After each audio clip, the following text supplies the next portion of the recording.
Our guest is a consultant who has worked with some of Canada's biggest cannabis producers. He's also a troubleshooter, and he has been trying to guide Manitoba's Bonafide back into the government's good books after that company was caught with illegal cannabis.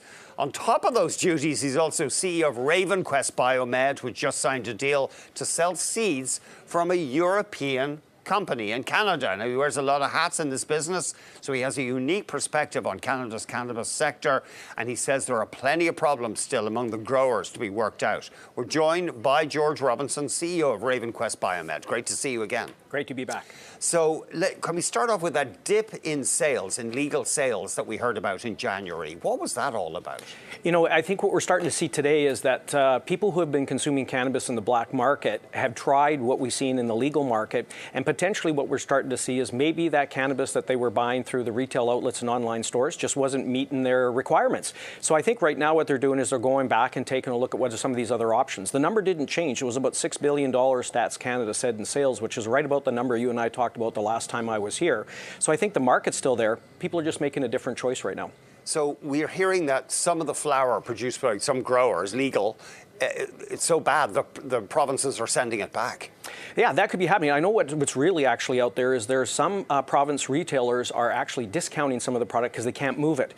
We've seen some stuff is posted on social media as much as a 50% discount just to try and move some products. So I think legal stuff, right? So I think we're starting to see some, not all, but many of the stuff is showing up dry and maybe over, just not in a quality that you'd want to burn in a joint or in some other type of mechanism. So I think what we're starting to see right now is people saying, okay, until we get it sorted out, I might go back to my black market source. So what are the problems the growers are having? I think overall, I think the issues are just like we talked the last time, I think is trying to get yield up. And then once you get yield up, then what you have to do is then you have to try and dry it. And if you can't get it dried properly, you over dry it, or you have a smaller bud content that you're looking for and try to dry it within your drying room, you over dry it. And now it's nothing but crumbly flour, which doesn't solve anyone's problem who's looking to buy a decent product. Because aesthetically, people like to have a big round bud, don't they? I think aesthetically too, but also when you're trying to burn it, you want it to burn very slow. So you need some moisture content in it, so it actually will burn a little bit slower and just won't sort of pop and just sort of burn out really, really quickly. So I think that's what they're looking for, is a really high quality bud with appropriate amount of moisture in it, so it burns normally, what their expectations have been for years. You say that greenhouses for growing cannabis have inherent problems. You know, we've seen a lot of that happening right now, from yields not coming up. We've seen other issues that are going on in that particular space. I would say that the problems aren't solved. Will they get it figured out? We'll see in time, but right now it just appears to us that we're just not seeing good quality bud coming from there. And what is the problem with greenhouses? Well, I think you got a couple of issues that you really have to sort of take a look at. You get the stratification of temperature from the top of the glass to the top of the canopy, and then a different temperature from the canopy back down to the root structure. And really trying to distribute that air and get it down so the plant sees that same temperature throughout. It likes to do that. Yeah, that's where it wants to be. Imagine these plants love to be out in the high mountain alpines where they were, with a lot of airflow coming around at a pretty consistent temperature. Okay. Sometimes in the greenhouse, we're just not seeing that. Right. And then, of course, mold and mildew, presumably in an enclosed environment, can be a risk. That's where it starts to come in. If you don't have enough airflow, not enough proper airflow, then you start to see mildew coming in, which is probably the biggest issue that we're seeing right now. That mold then or mildew will start covering up the leaf structure and the solar panel, which a leaf is, to absorb light and allow other things to happen, gets filled up with powdery mildew, and the plant just can't yield itself out or grow appropriately.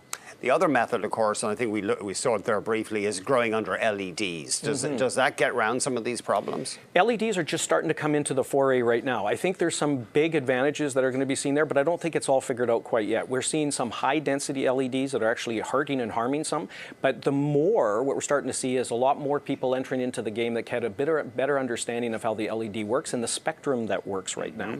So I think LEDs are coming into place, which is going to be great for heat, but I think we're also going to see a little bit more oil developed in the plant versus yield out of the plant, which is good from the extraction perspective or turning it into a derived product. With the LEDs, it might be easier. Yes. Yeah. Will they fix the problems with the greenhouses, though?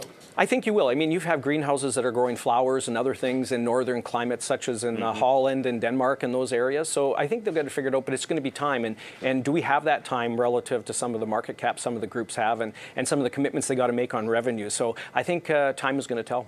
Of course, we've got this pretty sophisticated black market that's been there for decades, and they're not going away. You know, black market's been really great. For 40 or 50 years, they've been there banging out at 6 to 10,000 square feet and been solving the market. I think what we've done is we've tried to chase the million square foot greenhouses or very large indoor spaces, and I think we're starting to learn a little bit more about how they were very, very good at what they were doing. I think we're going to have to just step back and kind of review why they were successful and not just sort of shun them away, but say, what did you know that I need to know about how to grow cannabis? I'm thinking about an Aurora Cannabis. I know you're probably reluctant to talk about an individual company, but they've opened giant greenhouses. Is that going to be inherently difficult until they've learned exactly how the system works? There's many people with big greenhouses, so I'll talk from that perspective rather than a particular company. I think most of them are having lots of challenges. When you have, remember we talked about the fertigation systems the last time we were together? Fertilization and irrigation. Correct. Yeah, so what happens is if you have a problem that creeps into these large systems that are very, very large, that problem fertigation system spreads throughout the whole greenhouse, and that is very hard to try and contain. So what you need to do is actually have multiple fertigation systems in these large greenhouses, and I think that will be the next path they're going to start to take a look at. Should we even really be growing cannabis in Canada? I mean, it's not really the ideal climate for it. I mean, it depends where you say. We've been growing it in warehouses at 6 to 10,000 square feet and been doing a great job. Now, relatively small. Yeah. But to your question, is cannabis really meant to be growing in a million square foot greenhouse? I'm not sure yet. We haven't just really got around to saying, is there ways that we can make this a lot better?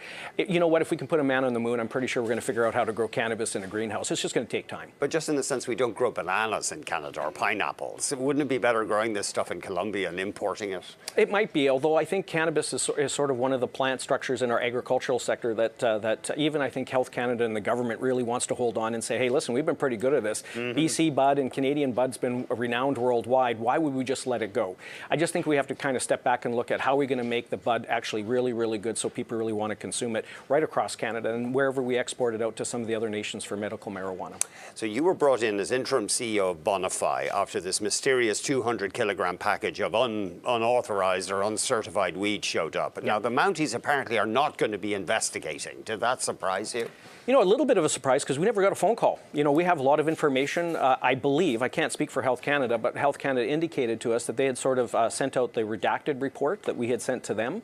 But we never had the RCMP reach out to us and ask us for the unredacted information and all the other evidence that we had. So a little bit surprised, but you know what? There is still some things there. You know, Bill C-45 is really about the Cannabis Act. C-46 was changes around the use of cannabis and other things. Maybe there's still some things in there they haven't figured out yet. So maybe they just didn't know how to get their head wrapped around, starting an investigation like this. It seems weird they wouldn't be cracking down when they've been so. The rhetoric about driving the black market out of existence has been so strong. Yeah, I think what we're seeing on social media today, relative to the report I did yesterday, was really this: is they shut down a dispensary, no problem, but why wouldn't they take an action like this? And again, I'm talking from the industry perspective, not about Bonify or RavenQuest. But I think as I try to give the pragmatic voice that's there, is that I think we really have to take a look at where's the fingerprint, where is the stamp, where's the precedence that we need to say we can't let this behavior happen in the industry.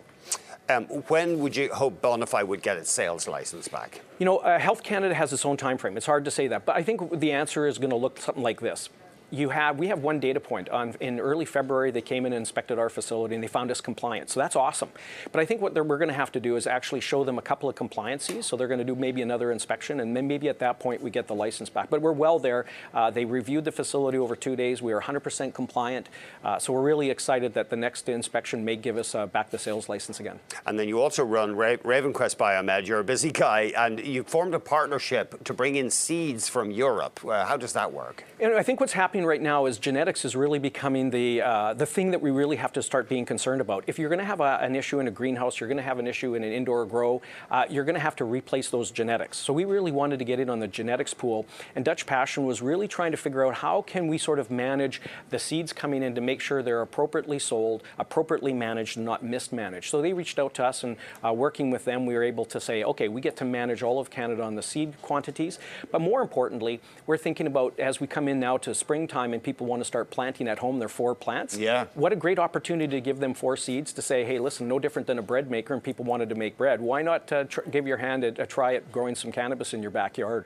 And so if people are thinking of doing that, when should they be starting the seeds indoors right now? Yeah, they should be. You know, it's like anything like you do with tomatoes or anything else. You know, we always say the full moon in February is when you sort of crack a seed and go from there, but you can still move it along a little bit quicker. I still think we've got lots of time yet to go. Okay, yep. I'm sure a lot of households across Canada, four plants will be going in. Yeah, You bet, absolutely. Maybe ones with teenagers, they'll be debating the issue. Yeah, George, always great talking to you. Thanks very much. Thanks for having me. George Robinson, CEO of RavenQuest BioMed and interim CEO at Bonify.